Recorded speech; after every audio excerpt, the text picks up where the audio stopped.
목사님 얼굴 보면 혹시 흉터를 찾을 수 있나요, 여러분들? 흉터 어딘지 아는 사람? 어디?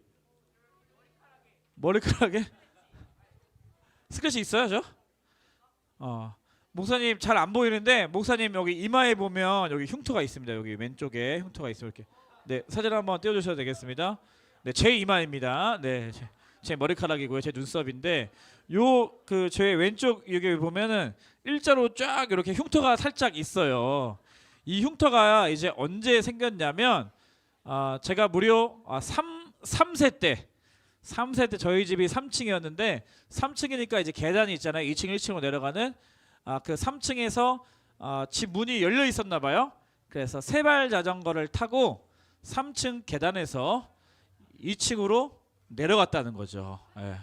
그래서 계단 3살짜리가 굴러가지고요 머리에 피 철철 나가지고 그때 다쳤던 상처가 아직까지 남아 있습니다. 그래서 이제 뭐 몇십 년이 지났는데도 조금 흐려졌는데 그래서 약간 이렇게 웃으면 약간 요 라인이에요. 그래서 다행히 딱 이게 아다리가 딱 맞아가지고 이게 주름살처럼 이렇게 보일 수 있어서 잘 안 보이는데 자세히 보면 여기 흉터가 남아 있어서 옛날 생각이 나곤 합니다. 3살 때 내가 살았던 그 동네, 그 계단, 그 집 이런 게 좀 생각이 나는 것 같아요. 이 흉터를 볼 때마다.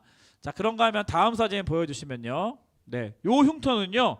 제가 아는 한 분의 흉터인데 팔 보면은 저렇게 팔꿈치를 길게 정말 한 10cm 정도 되는 것 같아요. 요 정도의 정말 칼자국 막 이게 그 꼬맨 자국 막 이런 게 있는 거예요. 그래서 제가 무서워가지고 이거 뭐 때문에 그러냐 옛날에 뭐 어떻게 뭐 싸움 좀 했냐 물어보니까 요 분은 어떤 분이냐면 다음 사진 보여주시면 네, 요 분이십니다. 요 분이세요. 요 분이신데 자 이분은 5살 때 집에 있던 의자에서 바닥으로 완전 꾸꾸러져 가지고 근데 그때까지는 괜찮았대요. 그래서 그냥 5살이 뭐 뼈도 크고 막 머리도 크고 하니까 그냥 멀쩡했대요. 근데 딱 자고 일어나니까 그 다음날 팔이 너무 아파가지고요 엄청 울었대요. 그래서 이제 이상하다 생각해서 병원에 가보니까 의사 선생님이 큰일 났다고 성장판이 닫혀 있는 것 같다고 이렇게 의사 선생님이 그러셔가지고 빨리 긴급 수술을 해야 된다라고 해서 여기를 이제 칼로 짠 다음에 성장판을 맞추는 이런 수술을 했다네. 성장판을 맞출 수가 있나 봐요. 성장판을 맞추는 수술을 했대요. 그래서 그거 하나 잘 맞춰가지고 좀 키가 저렇게 돼가지고 그럼 나는 성장판을 잘 못 맞췄나? 어떠한 근건가? 이런 이제 생각이 들었는데 여하튼 전도사님 여기 왼쪽 팔 보면 여기에 막 무섭게 막 흉터가 남아 있다고 합니다. 우리 여러분들 이제 짧은 인생 살아가면서 몸에 흉터 하나씩은 다 지니고 있지 않습니까?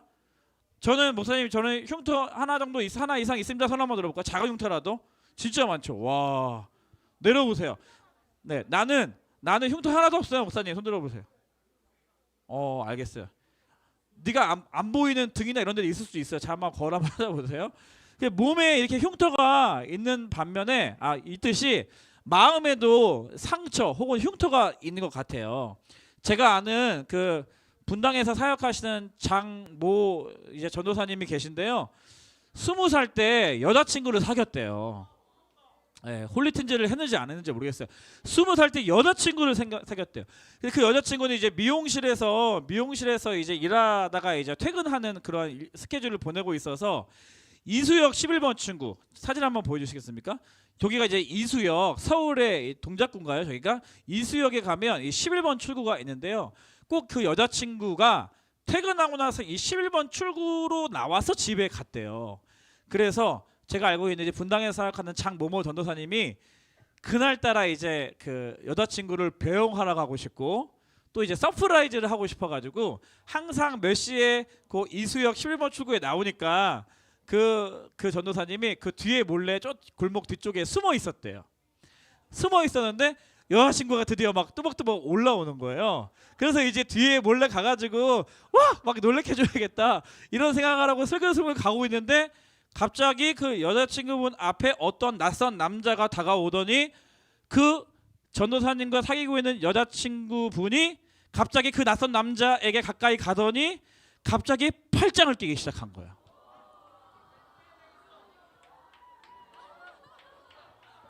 그래서 전도사님이 아 왜 전도사님 왜 쳐다봐요? 분당에 사역하는 장모모 전도사님인데 왜? 그래서 그 제가 알고 있는 전도사님이 너무 그 눈앞에서 내가 나랑 사귀고 있는데 갑자기 팔짱이 남자랑 끼니까 너무 상처를 받아가지고요. 예, 그래서 이제 헤어졌다는 그런 아픈 썰을 제가 어제 이제 대화를 하면서 알게 됐어요.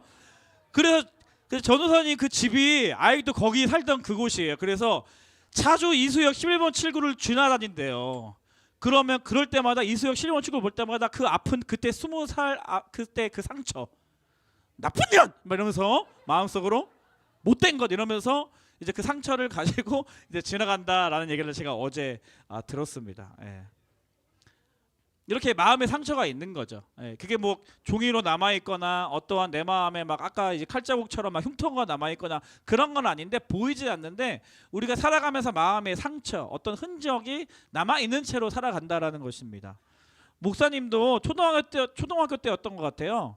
아빠가 이제 너무 이제 힘들어하시고 그때 막 뭐 IMF도 터지고 나서 막 경제적으로 되게 어려워지고 나서 부모님이 되게 힘들어하시는 것을 첫째 아들인 제가 그것을 지켜보면서 초등학생인데 내가 뭐 해줄 수 있는 건 없잖아요. 부모님을 위해서. 왜냐하면 뭐 얼굴도 잘생겼고 공부도 잘했고 하니까 더 이상 해줄 수 있는 게 없어요. 그래서 내가 부모님에게 뭔가 아빠에게 힘이 되어드리고 싶다. 어떻게 뭘 해드릴 수 있을까 고민하다가 한 가지 아이디어가 떠올랐어요. 아버지가 이제 구두를 신고 다니시니까 아버지 몰래 아빠 힘내세요라는 마음을 담아서 아빠 구두를 몰래 반짝반짝 닦아드려야겠다 그런 생각을 했습니다. 그 초등학생이 이런 생각하면 너무 기특한 거 아닙니까? 그래서 아빠 몰래 아빠 이제 출근하시고 나서 돌아오기 전까지 이제 목사님이 그때 초등학교 때 막 이렇게 막 약 발라가지고 이렇게 툭툭툭 하면서 잘 모르죠 이거 잘 모르죠? 네, 이렇게 구두를 닦아드리고 손에 막 묻고 했는데도 기쁜 마음으로 이렇게 구두를 예쁘게 닦아드렸어요.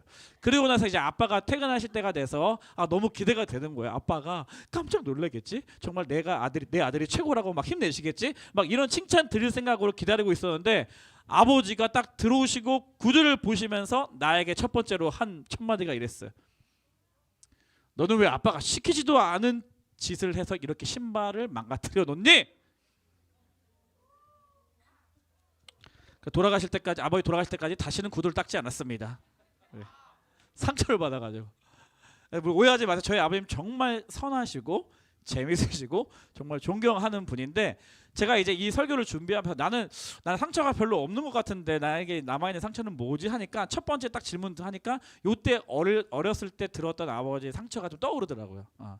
그래서 그것이 저에게 큰 영향을 주지는 않는데 아직 내가 기억 속에 계속 잘 생각나는 거 보니까 그때 어린 초등학생 때 아버지에게 들었던 이 말이 나에게 상처로 좀 남아있겠구나라는 생각을 하게 되었습니다. 그러니까 지워지지가 않는 거예요. 잊혀지지가 않습니다. 이게 이제 어떻게 보면 오늘 본문에서 사도 바울이 말하고 있는 스티그마 따라하겠습니다. 스티그마 헬라어예요. 스티그마 스티그마 우리나라 말로는 흔적이라는 그러한 뜻이라고 할 수 있습니다. 그러니까 사도 바울이 지금 자신에게 이 스티그마가 있다라고 이야기하는 거거든요. 흉터가 있다는 거예요. 자신의 인생에도 지워지지 않는 어떠한 흉터가 흔적이 있는 거예요. 어떤 흔적일까요? 오늘 본문을 살펴보면 사도 바울이 이 스티그마라는 그러한 단어를 어떠한 이름과 붙여서 사용하는 것을 보면 알 수 있습니다. 바로 이 스티그마 앞에 어떠한 단어가 있냐면 이름이 있냐면 예수스 예수 그리스도가 있습니다. 그러니까 예수스 스티그마 예수의 흔적 어떻게 보면 예수의 흉터 이런 예수의 상처 이런 것이 있다라고 사도 바울은 고백하고 있는 것이죠. 지금 나에게 지워지지 않는 예수의 흔적이 있다는 겁니다. 잊혀지지 않는 잊어버릴 수 없는 그러한 예수님의 흔적이 새겨져 있다라고 이야기하는 거예요. 그렇다면 사도 바울이 말하고 있는 예수의 흔적은 구체적으로 어떠한 흔적을 말하는 것일까? 두 가지인데요. 첫 번째는 따라하겠습니다. 십자가의 흔적. 십자가의 흔적. 여기서 말하는 예수의 흔적은 첫 번째로는 십자가의 흔적이에요. 십자가에서 고난받으신 예수님의 흔적입니다. 나를 위한 하나님의 그 사랑의 흔적, 그것이 바로 이 십자가의 흔적이었던 것이죠. 오늘 본문 14절 말씀 제가 읽어드리겠습니다. 그러나 내게는 우리 주 예수 그리스도의 십자가 외에 결코 자랑할 것이 없으니 그리스도로 말미암아 세상에 나를 대하여 십자가에 못 박히고 내가 또한 세상을 대하여 그러하니라. 그러니까 지금 바울은 먼저 예수님께서 십자가에 못 박히신 그 예수님의 그 스티그마, 예수 그리스도의 십자가에 못 박힌 흔적이 가장 명예롭고 가장 영광스러운 스티그마다라고 이렇게 고백하고 있는 것이에요. 그리고 그 예수님의 그 십자가의 흔적을 자랑하는 삶을 살았단 말이죠. 근데 바울에게도 상처가 있는 거예요. 이런 흉터와 같은 스티그마, 흔적이 남아 있는 것입니다. 근데 사도 바울은 실제로 상처가 있었을 거예요. 흉터와 같이 남아 있었을 거예요. 왜냐하면 예수를 핍박하던 자신이 예수를 영접하고 나서 얼마나 예수 그리스도의 그 십자가의 복음을 전하며 살았는지 몰라요.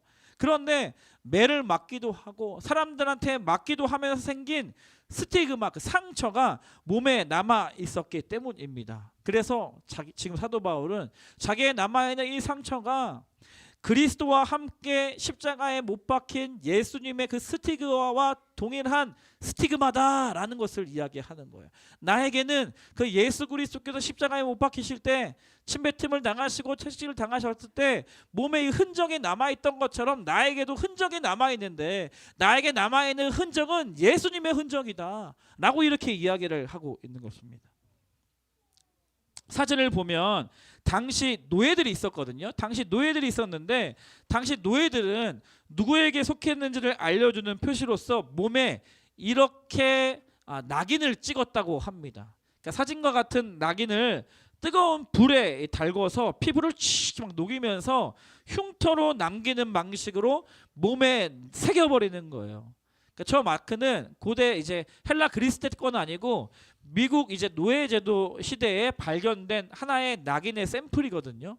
그러니까 조사해 보니까 한 노예 무역회사 낙인이래요. 그러니까 그 무역회사에서 운영하고 있는 배를 타고 이제 노예들이 이동하게 되는데 그 배를 타려면 그 노예 무역회사에 그 로고가 찍혀 있는 요 낙인을 받아야지만 이 흑인 노예는 이렇게 낙인이 찍힌 노예입니다라고 모든 사람들이 확인하고 또 탑승할 수 있었다고 합니다. 어떤 경우에는요, 막 손뿐만 아니라 얼굴 같은 데에도 저런 낙인을 찍기도 했다고 합니다.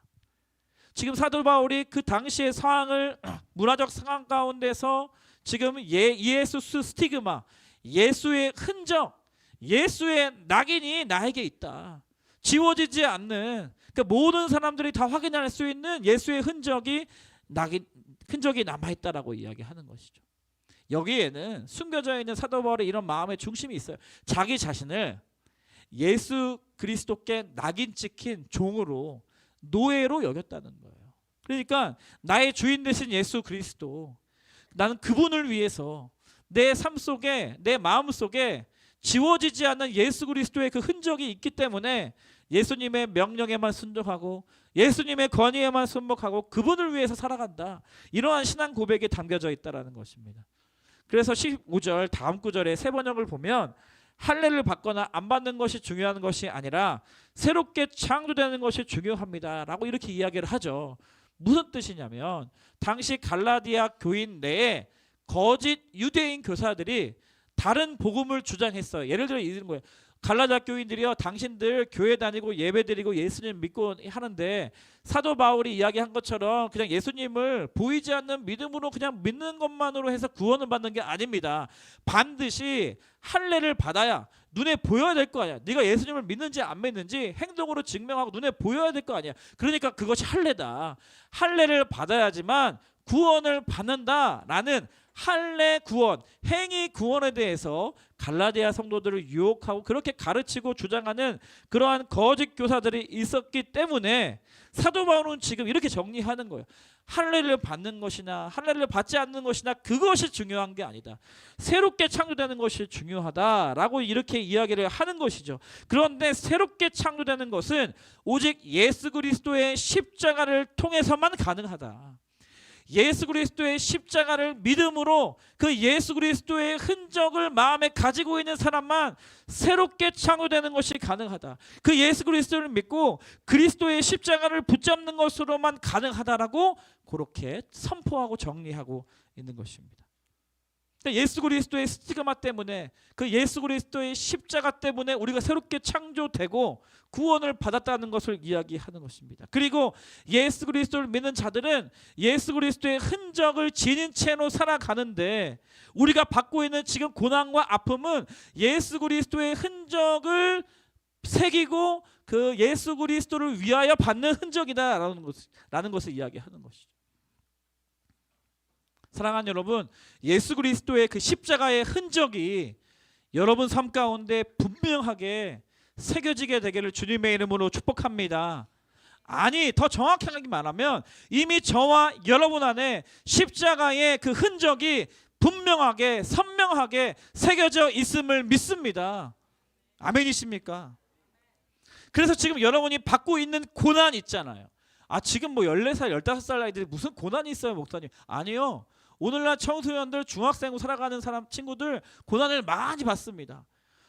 여러분들이 느끼고 있는 그 통증, 고통, 그 염려와 걱정과 근심, 혹은 핍박과 억압 가운데 억눌려 있음으로 말미암아 감옥과 같이 느끼는 그 심리적인 고통 있잖아요. 고통.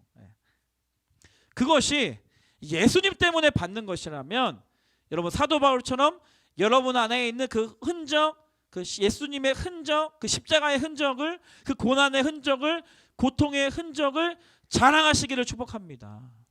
그 예수 그리스도의 십자가의 흔적을 명예롭게 여기시기를 바랍니다. 누구에게 있는 거? 나에게 있는 그 십자가의 흔적이요. 왜냐하면 이 고난과 함께, 이 십자가의 흔적과 함께 영광을 받을 때가 반드시 여러분의 삶 가운데 찾아올 것이기 때문입니다. 아멘, 아멘. 그런가 하면 지금 사도 바울이 이야기하고 있는 예수 스티그마, 예수의 흔적 두 번째는 바로 부활의 흔적입니다. 따라하겠습니다. 부활의 흔적. 여러분, 부활이 뭐예요? 예수님께서 예언하신 대로, 말씀하신 대로, 약속하신 대로 다시 살아나신 거잖아요. 그래서 우리가 매주 사도신경을 고백하는데, 사도신경 고백을 보면 본디오 빌라도에게 고난을 받으사 십자가에 못 박혀 죽으시고 장사한 지 며칠 만에, 사흘 만에 죽은 자 가운데서 다시 살아나시고, 장사한 지, 중일 친구들 어디 있죠? 중일 친구들, 장사한 지 사흘이란, 사흘은 며칠이에요? 4일이에요? 4일이죠. 3일이에요? 사흘이? 4일이잖아. 3일이에요? 4일 아니에요? 3일이에요? 안 낚이래요? 좋아요. 네, 당당하게, 이렇게 당당하게 사는 거예요. 장사한 지 사흘이라는 뜻은 하루 이틀, 사흘일 때 세 번째 사흘이에요. 그러니까 우리나라 뭐 쉽게 말하면 3일인데, 죽은 자 장사한 지 3일 만에 혹은 사흘 만에 다시 살아나셨다는 거잖아요. 그러니까 여러분, 여기서 장사했다는 것은 예수님의 십자가를 돈으로 팔고 안 팔고 그 가치가 중요하니까 우리가 장사하는 거잖아요. 그죠? 예수님께서 장사한 지 3일 만에 다시 살아나신 거잖아요. 그렇죠? 맞아요? 네, 미안해요. 네. 이 정도까지는 아니었는데. 그러니까 장사했다는 것은, 여러분 장례식에 가보면 장례식에 있을 때 그 내가 사랑하는 가족 혹은 내가 아는 사람의 시신이 어디에 있는지 알아요? 네? 어디에 있죠? 지금은 이제 영안실에 있죠. 옛날에는 병풍 깔아놓고 병풍을 막아놓고 그 병풍 뒤에 모셨어요. 장례식 때도 마찬가지. 근데 요즘에는 그 시신을 보관하기 위해서 영안실에 온도를 맞춰서 영안실에 보관하고 우리가 장례식장에서 장례를 치르는 거예요. 그런 다음에 언제 이제 요 시신을 운구하냐면 장례가 다 끝나고 발인이라고 하죠.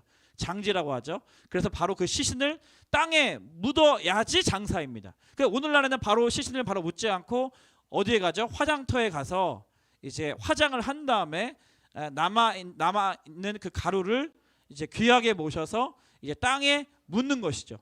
그게 이제 장사에 대한 개념이에요. 그러니까 사도신경에서 예수님이 십자가에 죽으셨어요.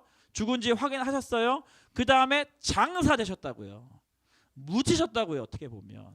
그러니까 장사한 지 3일 만에 다시 살아나신 거거든요. 그러니까 무슨 뜻입니까? 부활이라는 것은 죽음에 머물러 계시지 않고, 죽었지만 죽음에 머물러 계시지 않고 다시 일어나신 거거든요. 그러니까 장사했다는 것은, 그 예수님의 부활을 통해서 우리가 본 부활은 어떤 뜻이냐? 그 죽어야 할 자가 죽음에서 벗어나는 것을 의미하는 거죠. 그러니까 죄와 함께 들어온 이 죽음이 생명으로 정복되는 거다. 이 죄로 인하여서 죽어야 하는 이 죽음이라는 그 영향력이 생명으로 인하여서 다시 생명이라는 것에 가두어 버리는 것이다. 죽음이 생명의 능력 가운데 갇혀지는 것이다 라는 개념으로 우리가 부활을 이해할 수 있습니다. 그래서 예수님께서 부활을 통해서 자신이 진짜 하나님의 아들이심을 드러내신 것입니다. 아멘이십니까?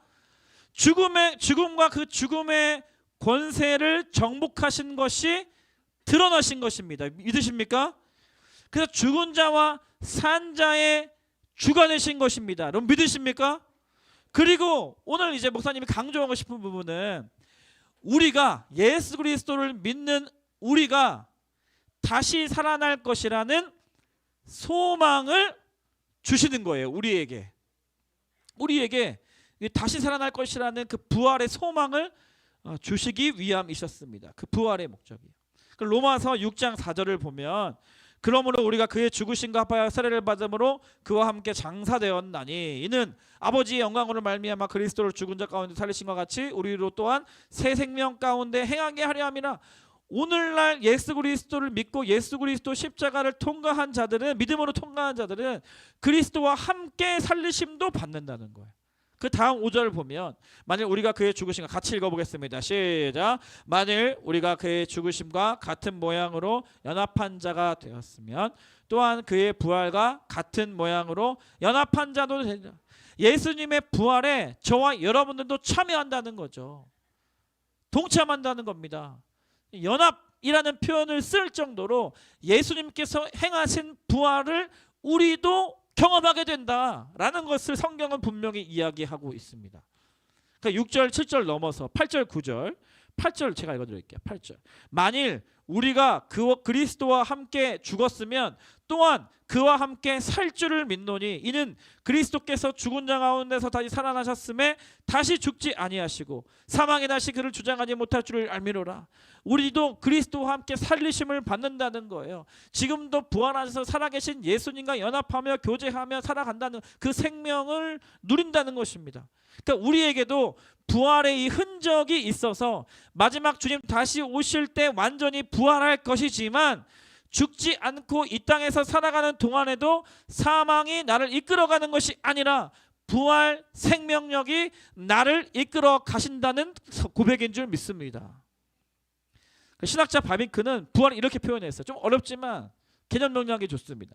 그의 부활은 그가 메시아이신 증표요, 그가 하나님의 아들이신 증표요, 그의 중보자 사역의 완성이요, 그의 높아지심의 방법이요, 우리의 받을 사제와 칭의의 보장이요, 우리에게 주실 영적 축복과 은사의 근원이요, 우리의 부활에 대한 보증이 그거예요.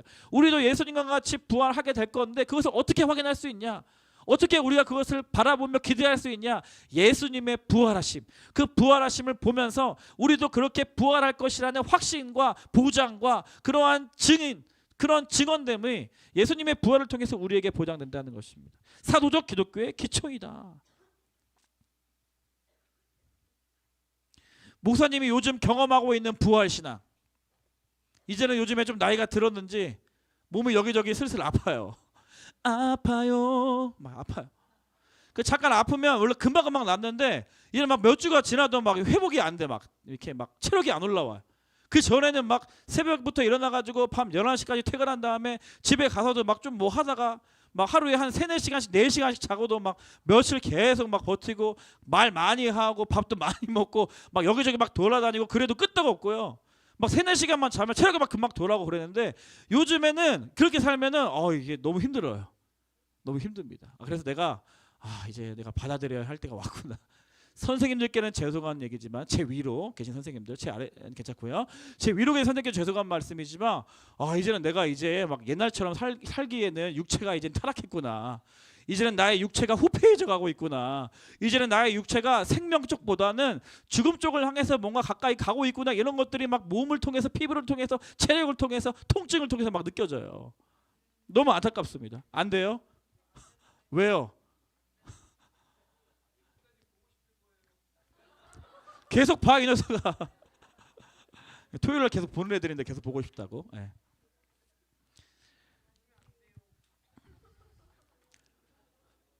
그래서 요즘에 이제 운동을 하기 시작했어요. 제가 그 전까지는 진짜로 저는 제 신체와 이 체력에 대해서 자부심이 있던 사람들이어가지고요. 옛날에 제가 체육 선생님 출신이잖아요. 그래서 사범대학교 체육교육과에서도 100m 달리기도 거의 1, 2등 했고, 오래 달리기도 1, 2등 하고, 장거리, 단거리 다 1등 했던 사람이거든요. 그리고 이제 항상 체력이 자부심이 항상 있었거든요. 그랬는데 그리고 나 이제 배 나온 사람들, 운동 안 하는 사람들 엄청 평가하고 정죄하고 저주하고 자기 관리 못하는 사람은 낙인 찍고 막 그러고 다녔는데, 이제는 제가 막 이제 배도 막 나오려고 하고 살도 막 디릭디릭 쪄가지고 막 이등선 전도사 옆에 있으면 내가 살쪄 보이고 못나 보이고 막 그러한 막 비교를 막 하게 되고 막 그랬단 말이에요. 그래서 아유 어떡하지? 그냥 이렇게 살아야 되나 보다. 그냥 내가 이제 죽어가는 거구나. 막 이러면서 이제 받아들이고 싶다가도 안돼. 그렇게 하면서 3주 전부터 목사님이 러닝을 시작했습니다. 러닝. 그래서 밤 11시부터 12시까지 혹은 11시 반부터 12시 반까지 혹은 이제 뭐 새벽에 일어나려고 해서 새벽에 못 일어나면 아무튼 뭐 일찍 퇴근해 최대한 1시간 2시간 정도 지금 확보를 해서 일주일에 2번을 일단 러닝을 시작하자. 다른 운동은 다 이게 돈이 들어가는데 러닝은 돈이 하나도 안 들어가요. 네, 그렇죠? 오히려 입었던 옷도 벗어야 되고 러닝화 하나만 있으면 돼요. 그래서 이제 아다디스 알아요? 예, 제가 상표를 얘기할 수 없지만 아다디스라는 브랜드의 좋은 러닝화를 사가지고요. 그걸 신고 이제 일주일에 2번, 3번씩은 꼭 이제 러닝을 하면서 체력 관리를 하다 보니까 오히려 몸이 또 건강해지고 아팠던 허리도 좀 괜찮아지고 막 그러고 있는 것 같은 거예요. 예. 그러니까 제가 이거를 내가 내 안에 뭔가 이렇게 뭐가 힘들고 그 다음에 몸이 막 피곤하고 그러면 더 눕고 싶잖아요. 그런데 다시 일어나서 뭔가 뛸 수 있는 그 에너지가 도대체 어디서 나왔을까? 목사님의 의지가 강해서 아니에요. 저 목사님 의지 약합니다. 요즘에 막 자고 싶으면 계속 자고 싶어요. 그런데 내 안에 부활의 흔적, 나를 죽음의 길로 이끌어가는 이 세상 가운데서 살아가고 있지만 내가 더 건강하게 나에게 주신 몸을 더 가꾸고 관리하고 내가 최선을 다해서 생명을 향해서 달려가야 하는 부활의 흔적이 내 안에 있기 때문이구나. 이런 것을 깨달았어요. 그런 쪽으로 나의 삶을 돌아보고 점검해 보니까 목사님 최근에도 계속 목사님 주변에 막 이렇게 목사님이잖아요. 목사님이니까 믿지 않는 친구들은 점점 없어지고 뭐 모임들을 계속 못 나가니까 없어지고 계속 믿는 사람들, 사역하는 사람들, 목사님, 전도사님, 장로님, 권사님 이런 분들 믿는 사람들랑만 관계를 하다 보니까 특별히 같은 목사들과 교제를 많이 하게 되잖아요. 그러면 이제 안 좋은 얘기들을 많이 들어요. 안 좋은 얘기를 하면 제 입장에서 누가 이제 사역을 그만뒀다더라. 이제는 직장 생활을 한다더라. 혹은 안 좋은 얘기는 아니고 이제 자기의 부르심을 확인하는 과정 속에서 그렇게 이제 선택을 하는 거죠. 어떤 친구는 어떠한 교회로부터 사역하는 교회로부터 이러한 상처를 받아서 충격을 받아가지고 이게 회복이 잘 안 돼서 이제 사역을 그만하기로 이제 결단한 친구들도 있고요. 예, 그런 친구도 이제 많이 생기는 거예요. 저도 고민을 하죠. 나도 계속 해야 되나 이 길을? 이 길이 쉽지는 않은데 이 세상에서 쉬운 거 없지만 내가 계속 이 길을 가야 되나? 언제까지 이렇게 힘들게 살아야 되지? 막 그런 게 함몰될 때가 있어요. 그리고 한국교회 상황을 보면 분당구리교회는 지금 너무나 행복하고 너무나 좋게 신앙생활을 하고 있지만 다른 교회의 이야기를 들어보면 진짜 생각했던 것보다 너무나 힘든 거예요. 너무나 어려운 거예요. 너무나 사역자들이 힘든 거예요. 상처를 많이 받고 사역자들도 그 교회 성도님들 힘들어하시고 그리고 어떻게 해결할 수가 없고 그래서 소망이 보이지 않는 것처럼 세상은 더욱더 험난해지고 더욱더 음란해지고 우리 다음 세대 아이들이 교회에 나오는 친구들이 점점 없어지는 것 같아 보이는데 교회는 마치 생명력을 잃어가는 것처럼 느껴지니까 그럼 나는 어떻게 살아야 되지? 계속 이 길을 가야 되나? 고민을 하게 될 때가 있어요. 정직하게 말하면. 그런 고민 가운데 빠져 있으면 너무 우울해지고요. 너무나 힘들어지고요. 나의 미래가 너무나 불투명하고 막 힘이 나지가 않아요. 그런데 우선 이번 주에도 어떠한 소망을 혼자 꿈꿨는지 아세요? 하나님께서 마지막 때에 하나님께서 얼마나 건강한 교회들 끝까지 견디고 있는 교회들을 통하여서 놀라운 일을 행하실 것이라는 그러한 꿈과 비전이 그런 부활의 생명력이 제 마음에 자리 잡으니까요. 일어나야겠다. 이대로 내가 지금 나 스스로를 방치하면 안 되겠다. 더 성장하고 싶다. 더 준비하고 싶다. 더 잘 이 시간 남아있는 인생을 더 하나님 앞에 쓰임받고 싶다. 마지막 때에 하나님께서는 교회들을 통하여서 주님 다시 오실 길을 예비하는 도구로 반드시 사용하실 것이고, 성도 수가 줄어드는 것처럼 보이지만 숫자가 하나님 보시기에는 숫자가 중요한 게 아니라 진짜 알곡이 누구인지, 진짜 성도가 누구인지 지금 구분하고 계시구나, 이런 이제 확신이 드니까요. 아, 오히려 마지막 때에 가짜들은 다 떠나가고 진짜만 남는 거구나. 가라지와 쭉정이는 걸러지고 진짜 알곡만 남아있는 시대구나. 이런 믿음의 눈으로 보기 시작하니까요, 마지막에 끝까지 남고 견뎌서 하나님 앞에 순결한 신부로 하나님을 더 살아나가는 것에 애쓰고 그렇게 살아가는 성도들을 통하여서 하실 일들이 너무나 기대가 되는 거예요. 거기에 나도 좀 쓰임받고 싶다 라는 그러한 소망이 막 일어나는 거예요. 그런 관점에서 보면 주님 보시기에 난 이것도 너무 부족한데 이걸 더 열심히 해야겠다, 더 하나님 앞에 엎드려야겠다, 더 기도해야겠다, 더 말씀 앞에 엎드려야겠다, 나의 삶을 드려야겠다, 이렇게 소망을 가지고 일어나게 되는 그런 이 책은 몇 줄을 보내고 있어요. 근데 이게 비단 목사님 뿐입니까? 목사님이 의지가 강해서가 아니에요. 저는 그러한 능력도 없고요, 그런 힘도 없어요, 그런 에너지도 없어요, 가진 것도 없어요. 그런데 제 안에 계신 부활의 그 흔적, 그 예수 그리스도 부활 생명의 능력이 저를 계속 생명과 소망의 길로 계속 이끌어가는 줄 믿습니다. 비단 저의 이야기뿐이겠습니까? 부활의 소망 가운데 저와 여러분 모두를, 부활의 흔적을 여러분 가운데 새겨 놓으셨단 말이에요. 그 여러분의 삶에 적용해 보세요. 공부를 못한다고 학교를 다니고 싶지 않고, 성적이 잘 안 나왔다고 친한 친구 한 명 없다고 그냥 삶을 포기하고 싶고, 우리 집안은 왜 모양이야? 다른 부모들은 잘 사는데 왜 우리 엄마 아빠는 맨날 싸우기만 해서 헤어질 생각을 하고, 그 사이에서 너무나 힘들고 뭘 내가 어떻게 해야 될지 모르겠고 다 포기하고 싶은 생각이 드는 친구들이 많이 있잖아요. 좋은 성적을 못 받아서 나 때문에 부모님 등골 빠져라 일하면서 몇십만 원씩 몇백만 원씩 학원에 투자하는데 다른 애들은 왜 이렇게 성적이 올라가는데 나는 왜 이렇게 성적이 올라가는 것 같지 않지? 나는 진짜 그냥 머리가 나쁜 사람이구나, 그렇게 판단하고 정죄하고 스스로에게 마치 돌을 던지듯이 그렇게 살아가고 있는 친구들 많이 있잖아요. 남친 여친이 없어서 저놈의 자식은 손잡고 잘만 다니는데 여친 생겨서 저렇게 못생긴 놈도, 나보다 성격 더러운 놈도 저렇게 좋은 남자 만나서 뭔가 사귀고 있는 것 같은데 나는 남친도 없고 여친도 없고 공부도 못하고 왜 살아야 되지?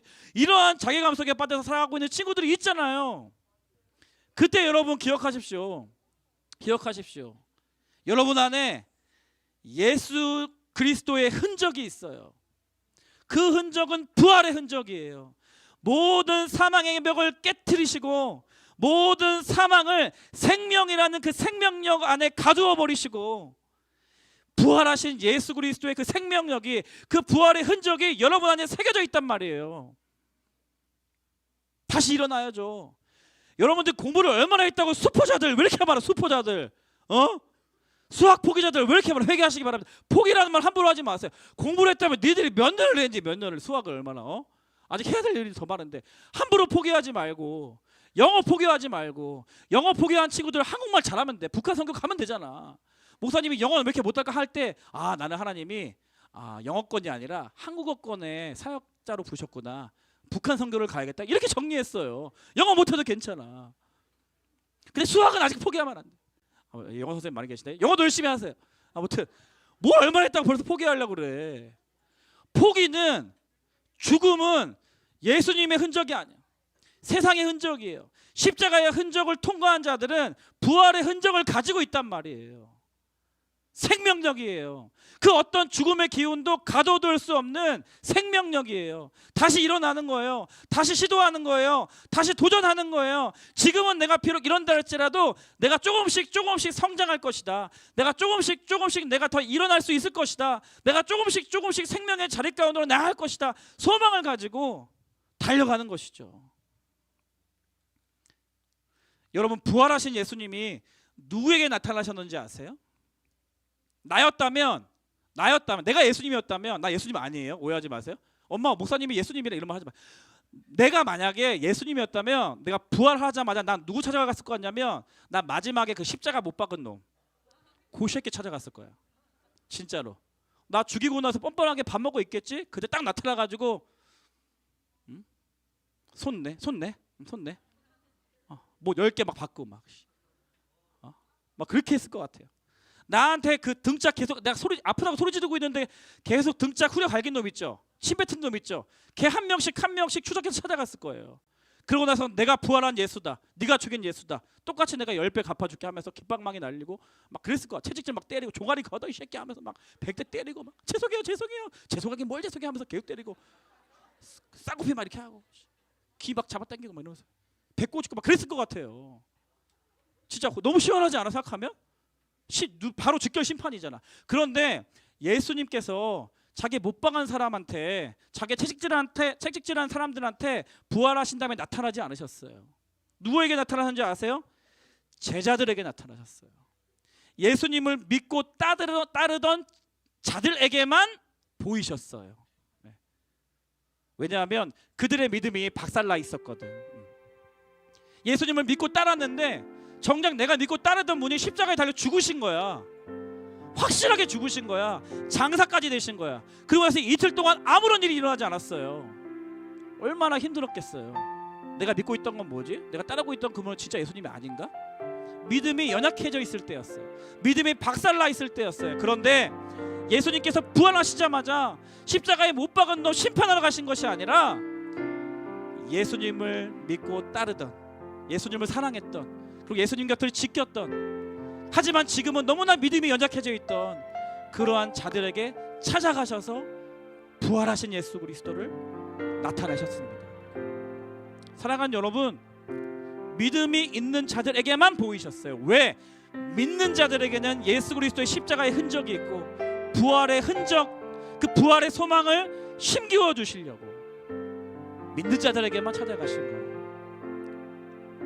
우리 적용 2가지 하고 싶은데, 한 가지는 여러분 친구 없는 친구들, 친구 없는 것 때문에 힘들어하는 친구들, 돈 없어서 고민하고 있는 친구들, 지혜가 없어서 너무 낙심하고 있는 친구들, 좋은 성적이 없어서 힘들어하고 있는 친구들, 남자친구 없어서 힘들어하고 있는 친구들에게 그 예수 그리스도의 그 부활의 흔적이 새겨져 있음을 깨닫는 여러분 되시기를 주님의 이름으로 축복합니다.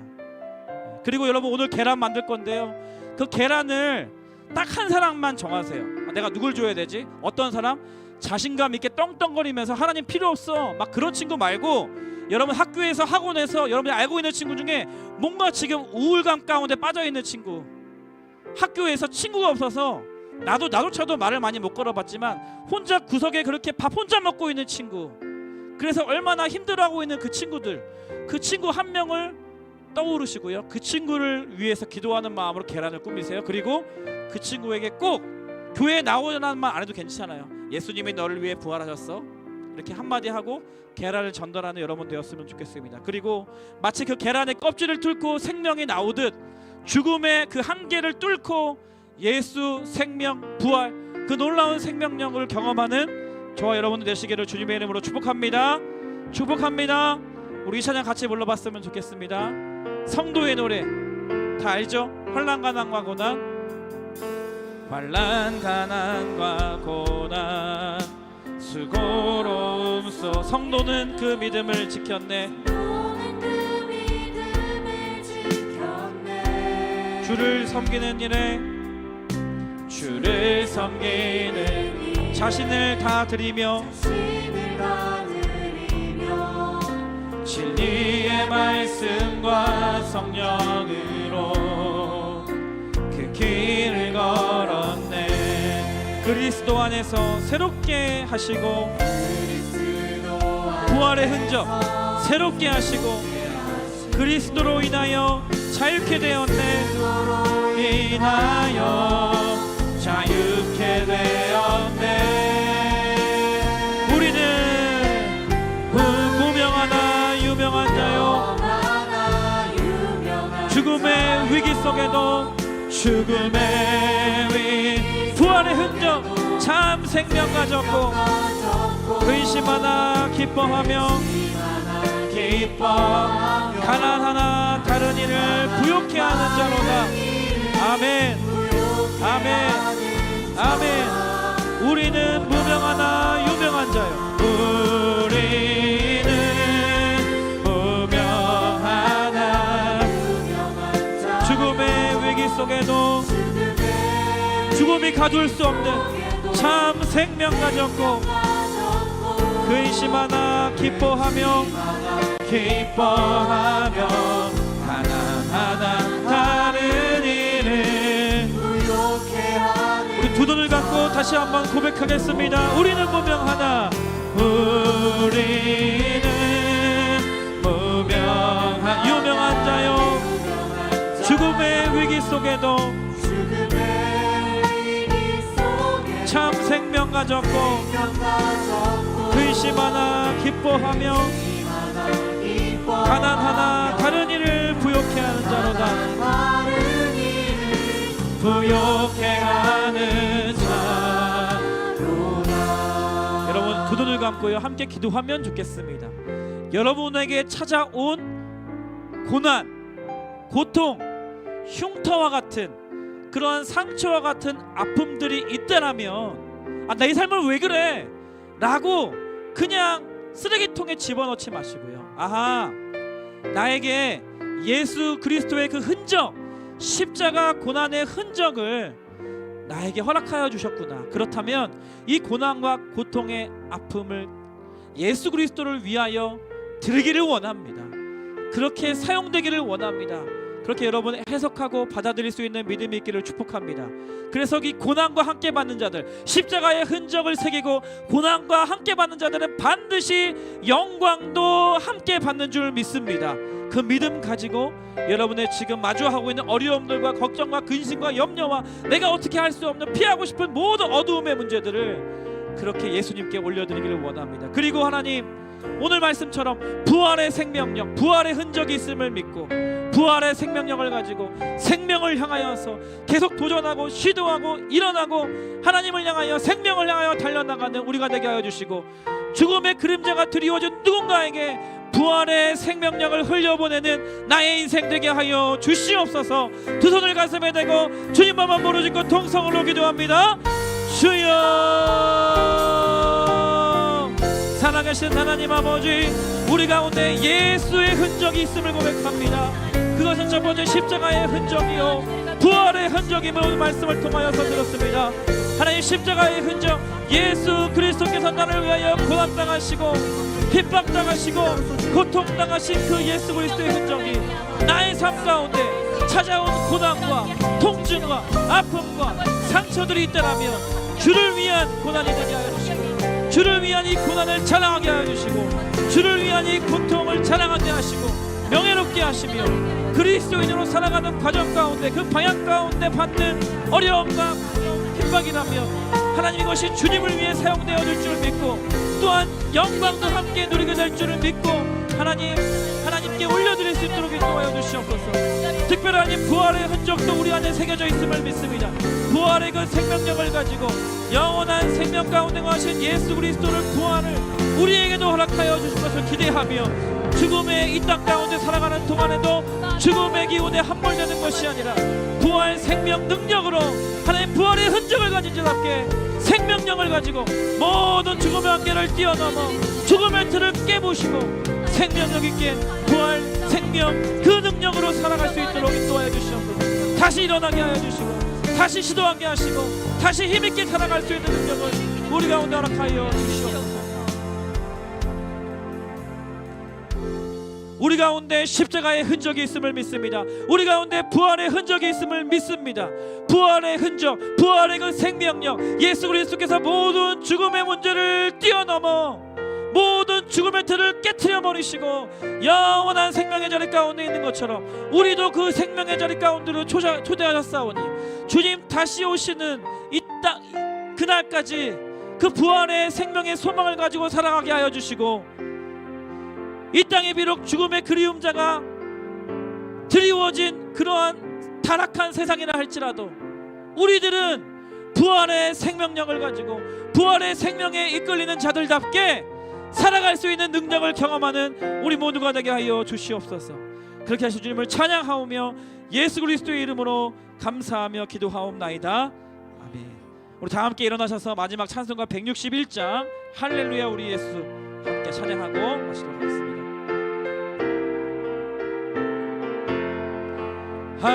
할렐루야 우리 예수 말씀 전하셨네.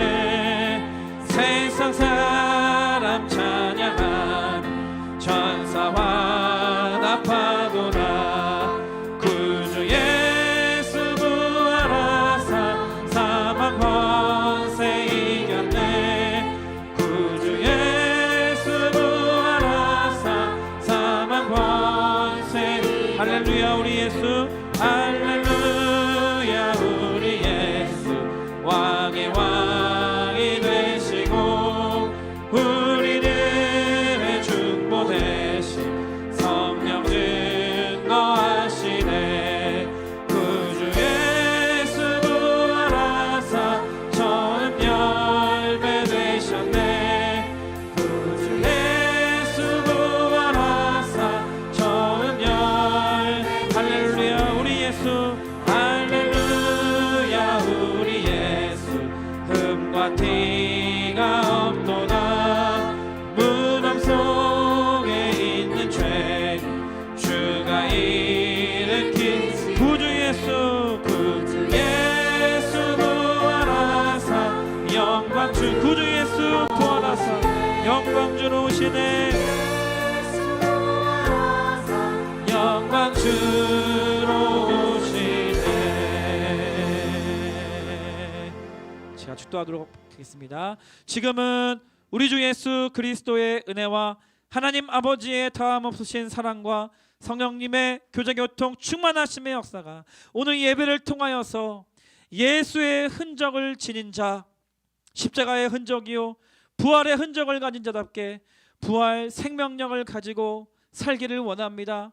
결단하며 고백하는 거룩한 주의 자녀들 머리머리 위에, 이들이 속한 가정과 교회와 이 나라 이 민족 위에 지금부터 영원토록 함께 하시기를 간절히 축원하옵나이다. 아멘. 우리 부활하신 예수님께 우리 감사와 영광의 박수 올려드리겠습니다. 자리에 앉으면서 예수님께서 부활하셨습니다. 3명 이상씩 인사하겠습니다.